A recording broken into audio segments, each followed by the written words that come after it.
fondo la batalla de Puebla. Una batalla que ocurrió el 5 de mayo de 1862, que seguramente usted recordará sus clases de historia en la escuela y que lo repasamos año con año. Pero vale la pena conocer algunos detalles que de repente se nos escapan y que no nos permiten entender la trascendencia de este momento histórico. ¿Cómo estás, Fabián? Qué gusto saludarte. Gracias. Muy bien, por estar Pati, aquí. buenos días. Al contrario, un gusto como siempre estar contigo, con tu público y en un día tan especial además. ¿Por qué es tan especial la batalla de Puebla? Fíjate, es especial de entrada porque es la única batalla que México le ha ganado a una fuerza extranjera, para empezar, ¿no? Justamente es una batalla que hoy la vemos, y voy a usar un término contemporáneo, de una manera geopolítica. Es decir, cuando se habla de que si el 5 de mayo hubiera ganado el ejército francés, habría otra historia en Norteamérica, es cierto, justamente porque no solamente por la tensión que existía en México entre conservadores y liberales, por obviamente la presión contra el presidente Juárez y terminar con la República, sino inclusive por lo que estaba pasando en Estados Unidos, también la guerra civil y toda esta división, que si Francia hubiera tomado México, pues obviamente se hubiera apoyado a todo el pensamiento esclavista contra el que estaba luchando Lincoln y compañía. Entonces, no es una batalla nada más local, hay que entenderla así. En su momento, por la información que tenemos, por los estudios que se han hecho inclusive en Estados Unidos, familias mexicanas que viven en la zona de San Francisco, en San Diego, entienden el valor de la batalla. Por eso, curiosamente, la primera celebración del 5 de mayo ocurre en el 1863, o sea, el año siguiente, pero en esa zona de Estados Unidos. De ahí viene esa tradición de celebrarla, porque se entiende, y para el gobierno francés, digo, lo estoy viendo desde afuera para que veamos lo que ocurre, Puebla siempre fue un dolor de cabeza, tanto que al siguiente año, después del sitio de 62 días de bombardeos contra la ciudad, cuando Napoleón III se entera que cayó Puebla, hace una fiesta, ¿no? De hecho, cuando cae San Javier y le avisa, bueno, obviamente muchos meses después que llega la información y que cae Puebla, en el famoso castillo de Fontainebleau, que es hoy un lugar turístico bastante bonito en Francia, las cercanías de París, hace una fiesta hasta con fuegos artificiales, fuentes y demás, por la caída de la ciudad. O sea, así de importante era. Sí, en términos militares, que cayera Puebla era muy importante, porque no entendían cómo un ejército mexicano de la tercera parte de los franceses, ¿no? Digamos, por cada mexicano había 2 franceses atacando, perdón, 3 franceses atacando. ¿Cómo era posible que un ejército que estaba desorganizado en un país que tenía muchos problemas económicos, de organización, de división, cuando se pregunta, oigan, los poblanos apoyaban a los franceses o a Zaragoza, ¿qué pasó? En realidad el país estaba dividido, había una división muy marcada. Unos apoyaron, otros no. O sea, tampoco es que hubiera una conciencia de defensa del país tan clara. No la había, Pati, esa es la verdad, porque no todos apoyaban a Juárez. De hecho, era uno de los grandes problemas del país, el control político del presidente Juárez. Entonces, la realidad es que en ese momento nadie comprende qué ocurrió. O sea, es decir, el desarrollo militar, la defensa, la estrategia que hace el general Zaragoza, porque hay que decirlo también, esta parte que nos gusta mucho, como tumbar los mitos, tumbar a los héroes, pero de manera inadecuada. Digo, si hay que hacer revisiones históricas, y hay que volver a leer lo que ha ocurrido, cada época construye su historia. Claro. Hay que tener mucho cuidado con eso. Pero independientemente de todo, hay que entender la figura de Zaragoza. ¿Quién era Zaragoza? ¿Cómo era él en su día a día? Porque obviamente hoy lo pensamos como el gran general, ¿no? Digo, el mausoleo no lo recuerda cada vez que pasamos por los fuertes, ¿no? Muy, muy nacionalista, obviamente muy echado para adelante, de mucha valentía. Pero ¿quién era Ignacio Zaragoza en realidad? Zaragoza nació en un lugar llamado Bahía del Espíritu Santo, en el estado de Coahuila, cuando Coahuila todavía su territorio era Texas era parte de Coahuila, o sea, antes de que se hubiera la división por la guerra contra Estados Unidos. Ese lugar se llama Goliat, por cierto. Él viene de una familia muy nacionalista en ese sentido, o sea, muy de espíritu mexicano, vamos a decirlo así de manera general.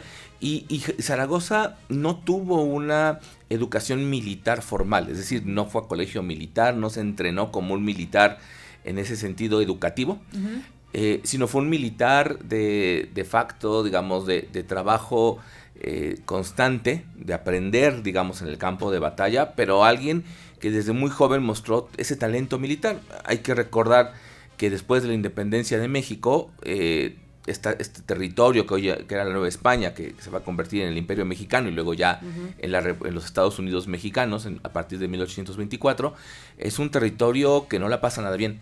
Hay constantes batallas, está la invasión de Estados Unidos, luego la Guerra de Reforma, es decir, el siglo XIX es un siglo muy violento, muy militar, en ese caótico, militar, y en ese contexto es que nacen estos grandes militares que vienen desde el último momento de la independencia, en el proceso posterior.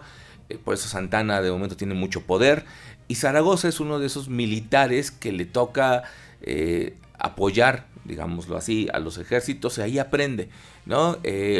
Obviamente hay un contacto que tiene con generales y demás, y en el norte empieza a tener una gran fama.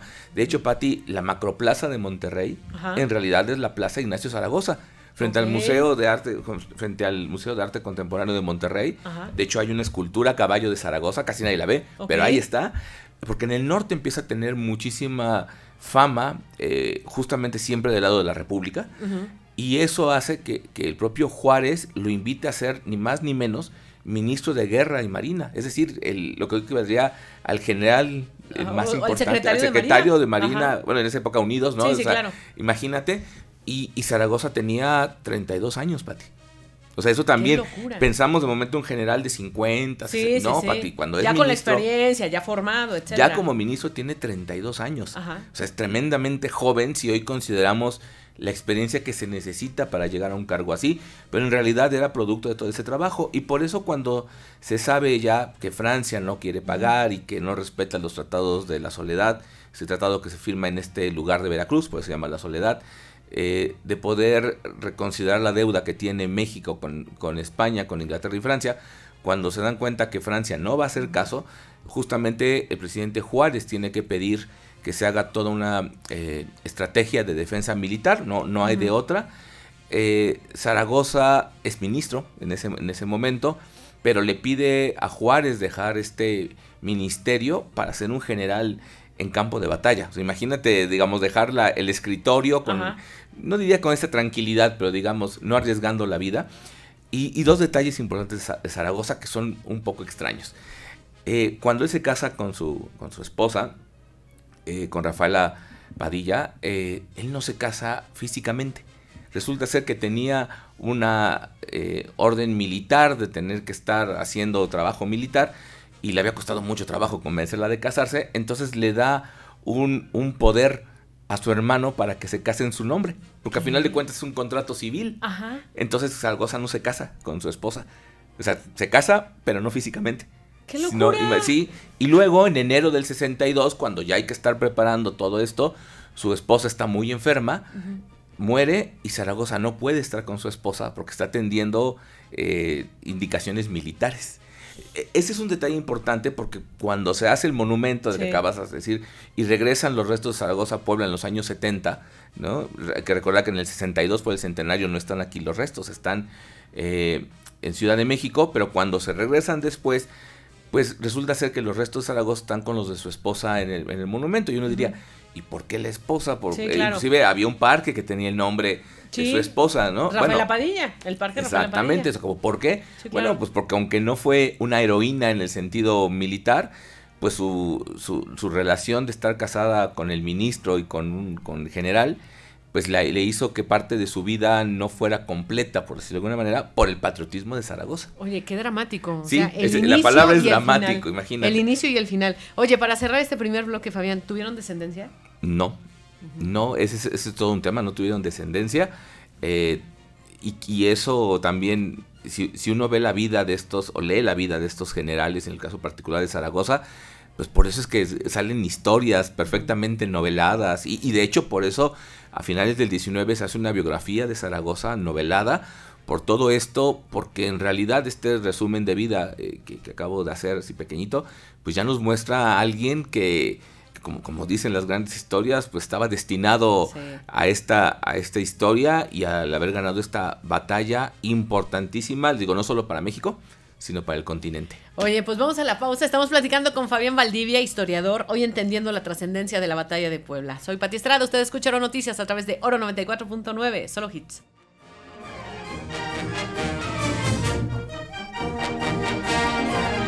Híjole, mi querido Fabián, vamos a necesitar como 1 hora de programa, pero nos quedan unos minutos. Hay que obviamente seguirle platicando al auditorio a partir obviamente de lo que tú has aprendido a lo largo obviamente de tu carrera como historiador y lo que has leído sobre el hecho obviamente de la batalla de Puebla, pero quizá rascar un poquito sobre esos hechos que no nos contaron a profundidad, obviamente, en la escuela, pero que también son trascendentes. Por ejemplo, alguien del auditorio, Carlos, dice, pregúntale a Fabián, ¿quién o quiénes fueron los militares estrategas el 5 de mayo?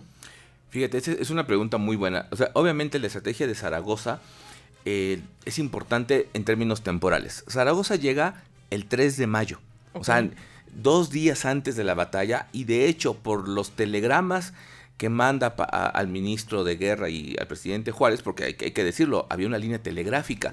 Por eso es que la famosa frase de las armas nacionales del Supremo Gobierno se han cubierto de gloria llega el mismo día, llega unos minutos después, porque hay un telégrafo instalado para los informes, ¿no?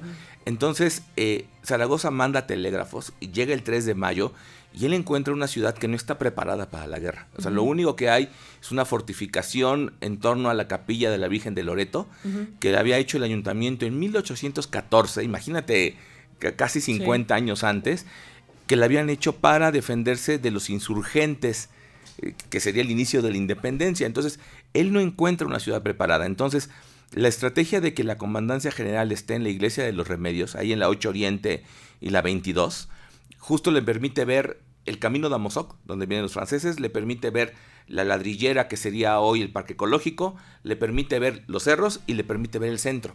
Por eso es tan estratégico el lugar. Solo alguien que había estado en campo de batalla pues puede entender esto. Y empieza a organizar sus generales, a Berriozábal, a Negrete estaba, por cierto, lastimado, al general Porfirio Díaz y a todos estos generales que se encargan de dirigir las columnas de defensa y también los batallones, ¿no? Como Juan Nepomuceno Méndez, por ejemplo, ¿no? Para los ejércitos de la Sierra Norte. Entonces, en realidad, él empieza a poner las fichas, vamos a decirlo así, como si fuera un tablero.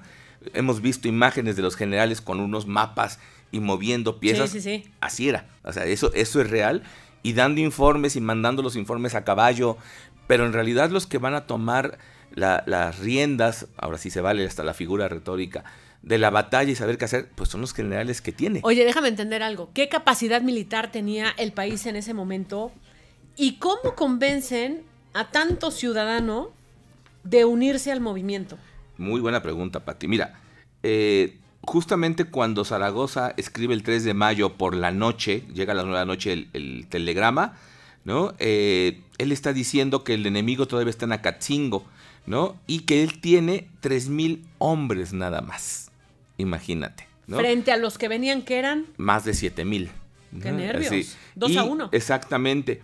Y dice, si el gobierno haciendo un esfuerzo supremo me mandara violentamente, esto es de preferencia, 2,000 infantes, yo le aseguraría hasta con mi vida que la división francesa sería derrotada precisamente el día 6. O sea, él está esperando gente que no llega. De hecho, llegaron el 6 de mayo, por ejemplo, llegó parte de los ejércitos que venían de Guanajuato y de otros lugares, porque hay que recordar que justamente lo que dices, había ejércitos y había divisiones de todo el país. Había de Toluca, de Morelia, de Chiapas, ¿no? También de Oaxaca.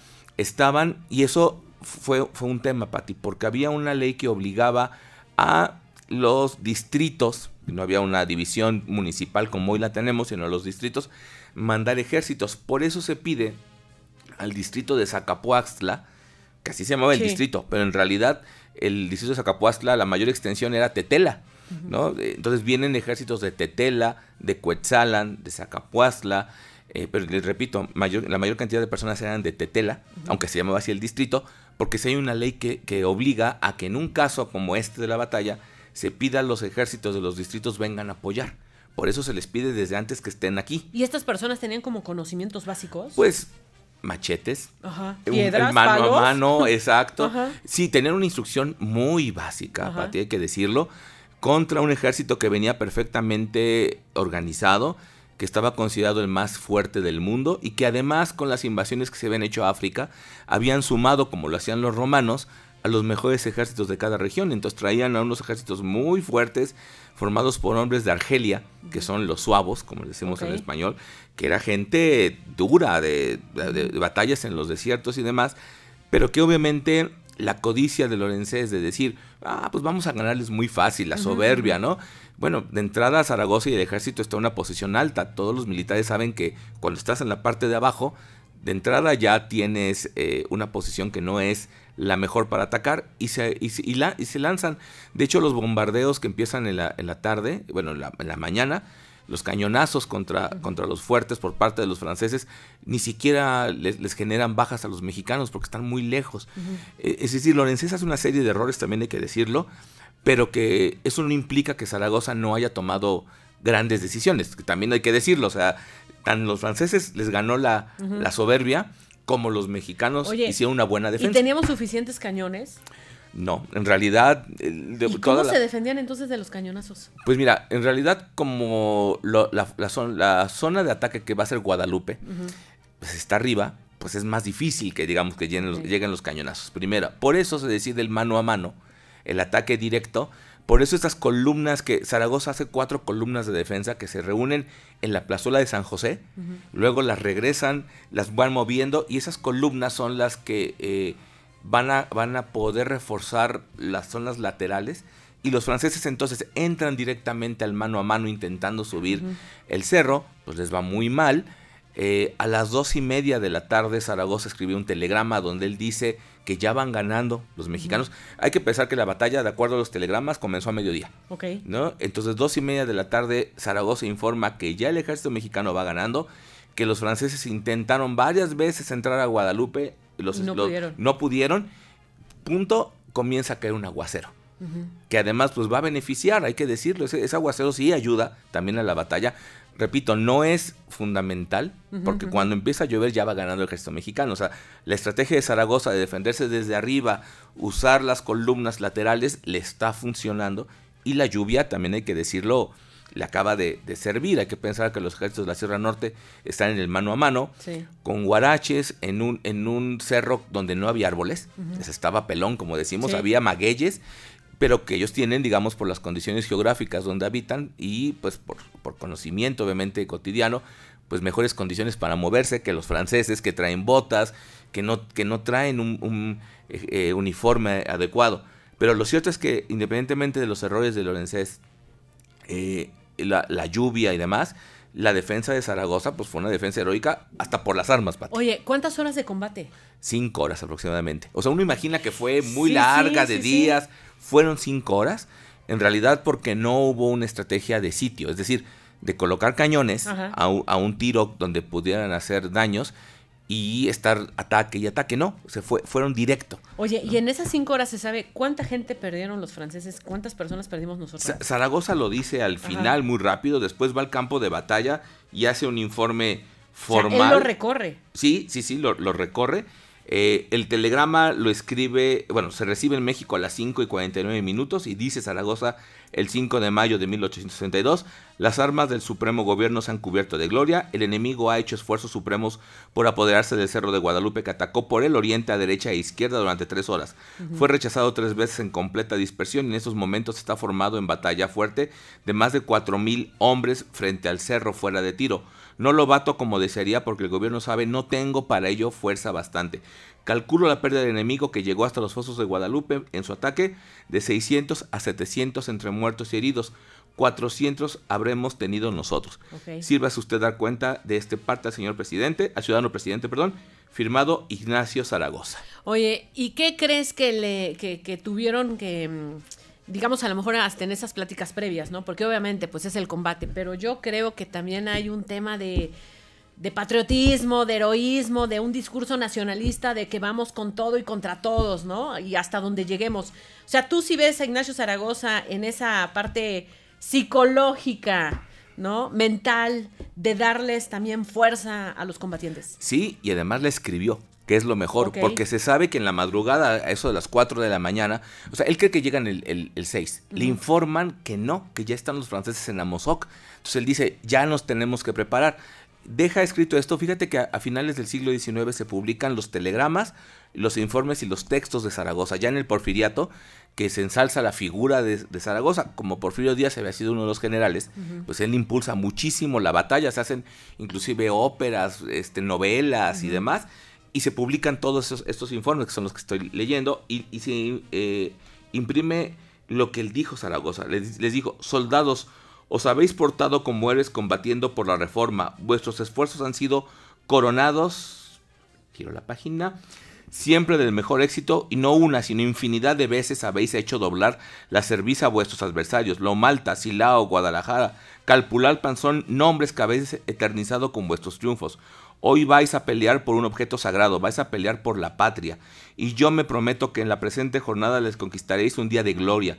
Nuestros enemigos son los primeros soldados del mundo, pero vosotros sois los primeros hijos de México y os quieren arrebatar vuestra patria. Soldados, leo en vuestra frente la victoria, fe y viva la independencia nacional, viva la patria. Ah, no, bueno, no. Esta frase de pues sí, claro. Son los primeros hijos de México patria, claro. Y les quieren arrebatar vuestra patria. Sí, imagínate. Claro, como tú dices, es una exaltación militar, pero también personal. Oye, ¿no? ¿Y Zaragoza combatió frente a frente, cuerpo a cuerpo? No, porque justamente la estrategia es que el general debe estar en la comandancia, que estaba en la iglesia de los Remedios. No podían quedarse sin cabeza. Exactamente. Si él estuviera, o sea, de momento digo que las batallas las pensamos como la película de Braveheart, ¿no? Sí. Así, hasta adelante, gritando. Sí. No, eso no ocurría ya en el siglo XIX. Bueno, desde siglos antes ya no ocurría. No, él debe de estar en una posición privilegiada, por eso escoge los Remedios, porque desde la torre puede estar recibiendo informes. Después, en el siglo XX, un historiador conservador es quien empieza a difundir que Zaragoza no estaba en el campo porque andaba de fiesta en Puebla. No, o sea, eso también ahorita decíamos fuera del aire, del tema de cuidar bien quién escribe, las visiones de cada época, hay que tener cuidado. Exactamente, que siempre han existido, por eso hay que andar siempre con cuidado con las fuentes, saber quién escribe. Zaragoza está ahí, y de hecho hay muchos temas muy interesantes. Por ejemplo, de momento los mexicanos toman una bandera francesa, la cuelgan ahí en los Remedios debajo de la mexicana, y Zaragoza se enoja, porque, o sea, ellos ganaron, pero eso no implica humillar militarmente hablando al otro. Entonces, me bajan esa bandera, y luego también sabe que algunos soldados arrancaron medallas y temas, y digamos, objetos que llevaban los militares franceses. Y también dice, no, me los recogen y los regresan. Es decir, también... O sea, respeto al enemigo. El respeto al enemigo. O sea, hay un tema ahí ético-militar, claro. que hoy nos cuesta trabajo entender. De valor militar. O sea, nos cuesta trabajo entender, pero son, digamos, las reglas de los militares, de honor. Oye, Fabián, híjoles, que de veras nos va a faltar tiempo, pero dime algo. ¿Los Xochiapulcas han tenido un reconocimiento histórico? Fíjate que es todo un tema, porque... Cuando hablo de estos batallones que vienen de los distritos que se convocan, como decía, el distrito de Zacapuastla era muy grande, abarcaba hoy lo que sería Xochapulco, Tetela, obviamente también Zacapuastla, Cuetzalan. En realidad la proporción era muy pequeña, hay que decirlo, tampoco nos vamos a pensar, imagínate, Zaragoza tenía apenas 2,000 hombres, era una proporción muy pequeña, hay que decirlo, sí importantes en el mano a mano, sobre todo lo que decía, aguerridos también, que aparecen en los informes militares. También cuando vienen los cuadros que se hacen, repito, a finales del siglo XIX, para saber quiénes combatieron, aparecen los batallones de los distritos de la Sierra Norte, pero también además de ellos, había voluntarios, Pati. ¿No? Uno de los que yo siempre hablo, que alguna vez platiqué también contigo, es un pintor llamado Patricio Ramos, que se va de voluntario, un poco voluntario, y también hay una convocatoria de decir, señores, los que puedan combatir, combatan. Es decir, la población tampoco le estaba dando la espalda a Zaragoza, no es cierto tampoco esto. Repito, estaba dividida. Y Patricio Ramos es uno de los voluntarios que de hecho él no sabe manejar armas, está con un tío. Lo reclutan en San Jerónimo sobre la 7, entre la 2 y la 4 sur, 7 oriente, y él va al campo de batalla. De hecho lo lastiman y él piensa que se va a morir, y eso lo sabemos, Pati, porque a principios del siglo XX, repito, fechas nada más, y edades. Zaragoza tiene 33 años cuando defiende Puebla, Patricio Ramos tiene 26 años cuando está de voluntario viendo la batalla, y después escribe un memorial muy bonito que está en la Palafoxiana, en el manuscrito original, donde escribe los recuerdos a sus hijos de la batalla, y Patricio Ramos al final dice que va a pintar la batalla, y la pintó. Es un caso excepcional de alguien que estuvo en una batalla en México y sobrevivió. Y sobrevivió. Así que vivió para contarlo. Y para pintarlo. Y para pintarlo. Eso está padrísimo porque lo escribe y lo cuenta. Y son las pinturas que todo México ha visto en los libros de historia, que están en el Alfeñique, en los Fuertes, en Monterrey hay 4, en el Museo de Intervenciones, en el Museo del Ejército. Ahí está Patricio Ramos como ejemplo de voluntarios y en particular de un pintor que además lo pone en sus firmas, siendo testigo ocular. Sí, o sea, duda. yo lo vi, Sí, nadie me lo contó. se lo contó. A ver, yo lo que creo es que él toma informes y demás y va construyendo todos sus recuerdos, pero de que él estuvo en la batalla, sí, estuvo. Y es un caso de voluntario civil que también nos recuerda que así como estuvieron los ejércitos de la Sierra Norte, hubo también civiles voluntarios, porque el asunto era defender como se pudiera. También hubo quien dio la espalda, hay que decirlo. O sea, eso claro.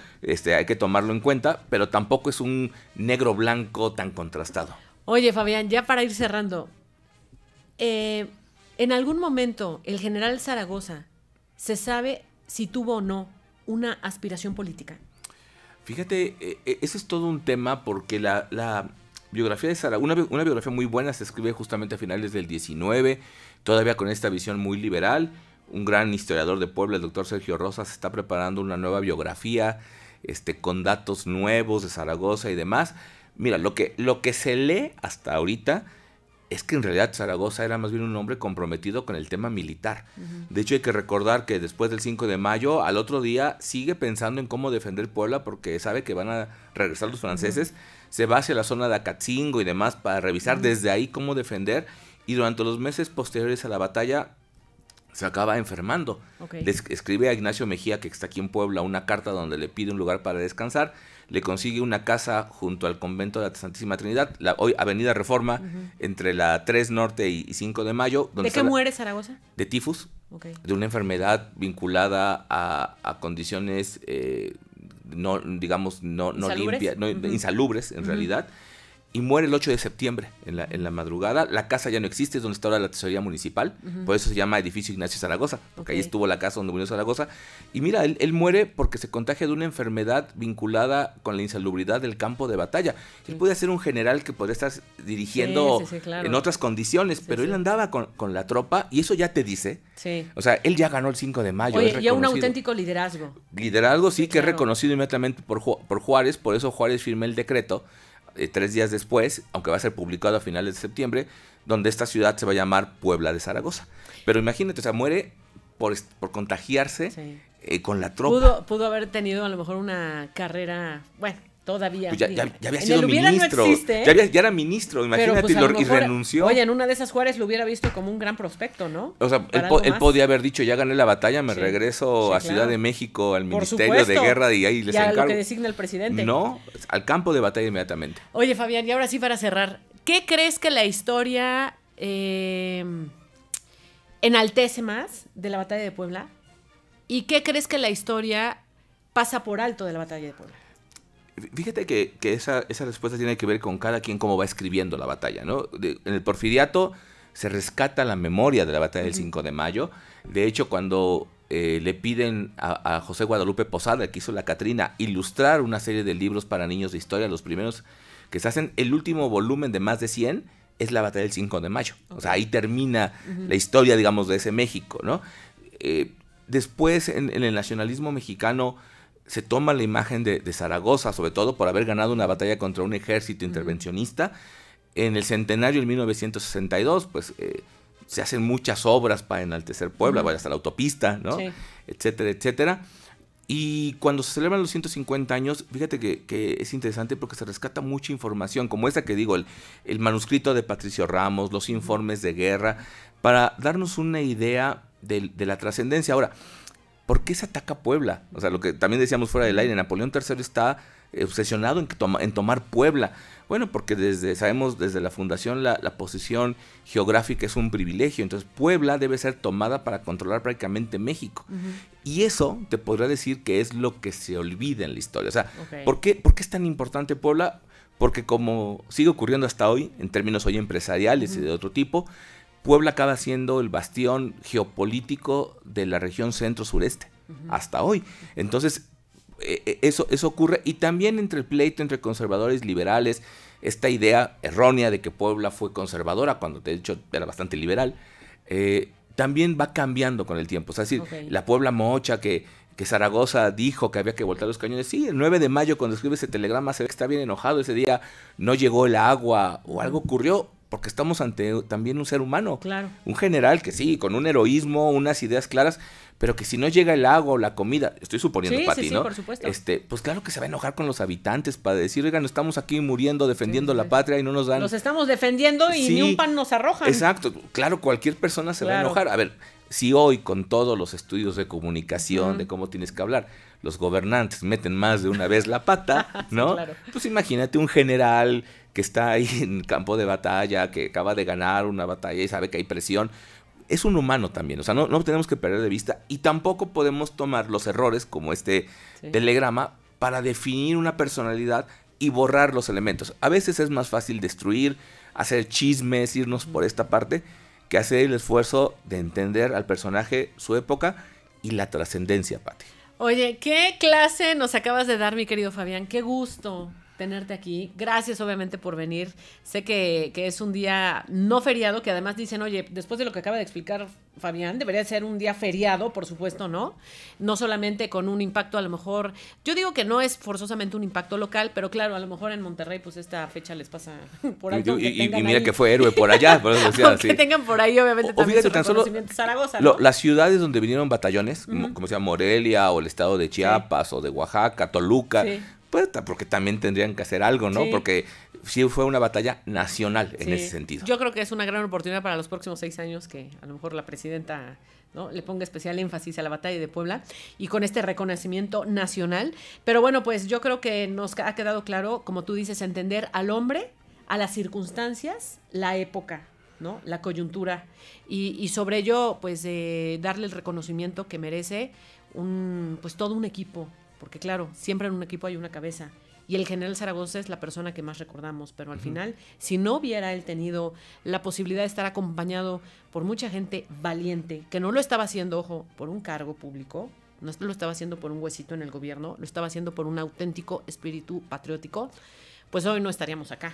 Hoy no tendríamos que hablar de generales como Miguel Negrete de Tepeaca también, que no hay que olvidarlos, o sea, también hay generales locales, y lo que dices, Pati, o sea, justamente hay una cabeza, pero todos están con el mismo objetivo. Oye, pero además con un espíritu genuino. Exacto, ¿no? Sí, porque además, hay que decirlo, eran hombres que habían visto la guerra, habían vivido la guerra, habían defendido la patria. Hoy se defiende de otra manera, afortunadamente, si hay conflictos bélicos, si hay temas difíciles, pero creo que vale la pena echarle ojo hasta los textos, los informes militares. Están en línea, Pati. Uno pone Telegrama Zaragoza, informe 5 de mayo y están...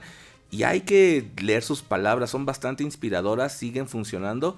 Y lo que tú dices, encontrar esa trascendencia de muchas personas, bueno, los que tenemos escrito y muchos anónimos también, que no buscaban un puesto, aparecer en la foto. Una posición, oye, ni siquiera una remuneración. Sí, pues se están quejando de que les pagan mal y todo eso, pero ahí siguen, ¿no? Y van a seguir en los 4 años de la intervención, que es, o sea, el 5 de mayo es el inicio, después viene el sitio, que lo podemos platicar en unas semanas, que también se conmemora el sitio de Puebla. Pasaron cosas terribles y aguantaron, Pati. Oye, pues me encantará que regreses, Fabián. Muchas gracias por tu tiempo. No, un gusto, Gracias Pati, por estas clases de historia el lunes 5 de mayo. No, con muchísimo gusto y pues a poder aportar, difundir a todas las personas que te escuchan estos datos y que sentirnos de verdad orgullosos. Y sabes, sobre todo, que ser curiosos de nuestra historia. Oye, dice, felicitaciones al licenciado Fabián por la forma de compartir sus conocimientos. Si van a repetir la entrevista, se va a quedar en redes sociales, ¿no? ¿Será posible que nos las puedan compartir? Sí, además, ¿sabes qué? La vamos a subir en Spotify porque vale, obviamente... Se me hace que mi mamá está dormida, entonces también para que la escuchen más tarde mi mamá. En Estados Unidos es una gran fiesta, mayor que la independencia. ¿Es totalmente, cierto, no? Sí. De hecho, repetía, la primera vez que se celebra el 5 de mayo es el 5 de mayo de 1863, en la zona de San Diego y de California. El doctor Heinz lo ha estudiado, de hecho creo que va a estar hoy o mañana el doctor aquí en Puebla, que es quien ha estudiado el por qué se celebra tanto en Estados Unidos. Creo que viene, no recuerdo si hoy o mañana da una conferencia el doctor aquí en Puebla. Ahí nos pasa el dato, ¿no? Sí. Oye, excelente entrevista con el historiador Fabián Valdivia, ¿verdad que sí? Lo que pasa es que es muy claro y eso ayuda mucho. Así deberían de ser siempre nuestras clases de historia, con esa pasión para contar los relatos más importantes del mundo. Gracias, Fabián. Al contrario, Pati, un gusto. Vamos a la pausa, regresamos con Luis Tamariz y los deportes. Soy Pati Estrada, ustedes escucharon noticias, no le cambien.